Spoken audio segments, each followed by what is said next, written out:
Bibliophiles of the internet, my name's Adriana, and today I'm here to share my thoughts on The Inexplicable Logic of My Life by Benjamin Alire Sáenz.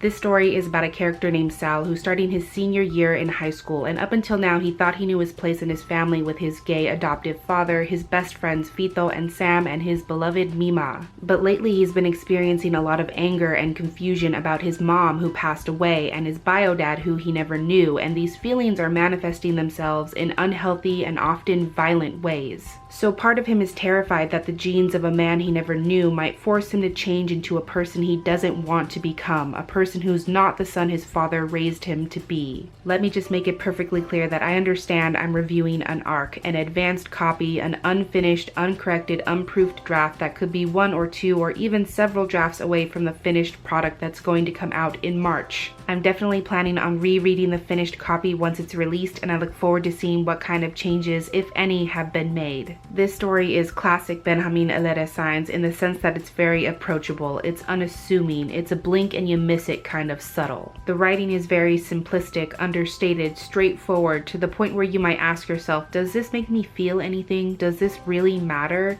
But it's so sure and insistent and unyielding, and it builds and builds and builds on itself until suddenly you do feel its full impact. You feel every period and syllable and page break. It's so bare bones at times that I think you really have to slow your eyes down and drink it in. And once you do that, you realize that there is that poet's attention to break, to breath, to word choice. Individually, each sentence and chapter might not stand on its own, but as a whole, it sort of all magically comes together and really works. The story also explores the question of nature versus nurture in really compelling ways. It's about wanting to belong, unconsciously seeking permission to belong and exist, especially in a world that rejects more readily than it accepts. Sal's really struggling with his identity because he's not Hispanic, but he was raised by a very Mexican family from birth. He's also terrified that he might become a violent, horrible person because of his bio dad, but he was raised by a father who's so collected, so gentle, so pure, and so unrelenting in his love and compassion. So as the world throws him all of these unpredictable obstacles, Sal's really wondering where he belongs and who he's supposed to be when his identities and lived experiences don't quote-unquote add up.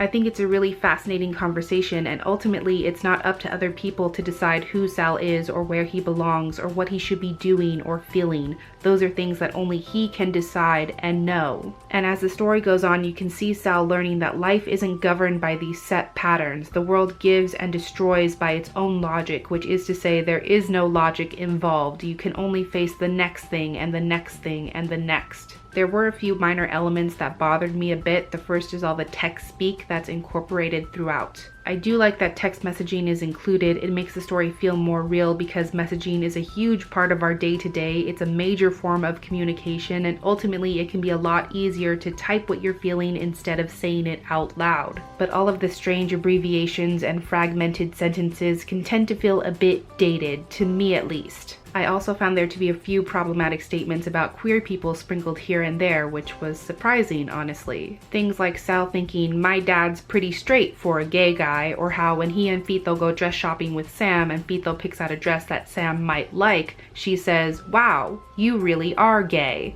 instead of just saying that she loves the dress. Like, I understand that these are supposed to be moments of levity, perhaps, but I just read stuff like that and I think, is this something we really need? Nah.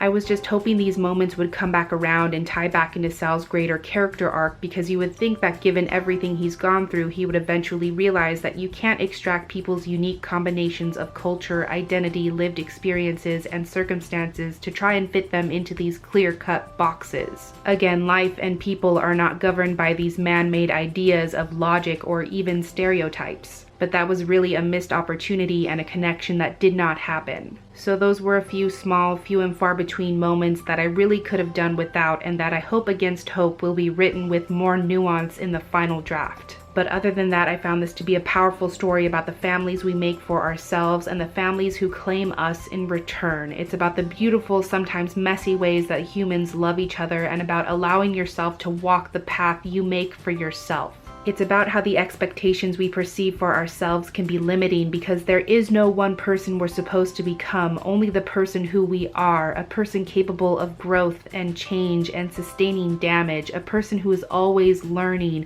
and always reconciling the old with the new. Ultimately, this was another beautiful, stunning, moving novel from an author who makes me feel real and seen, and that's why I gave The Inexplicable Logic of My Life 4 stars. So those were some of my thoughts on The Inexplicable Logic of My Life. Of course, this book doesn't come out until next month on March 7th, but in the comments down below, let me know if this is also one of your most anticipated 2017 releases. But that is everything I had for this review today. Thank you so much for watching this video. I really hope that you enjoyed it, and I will catch you on the flip side of the page. Bye!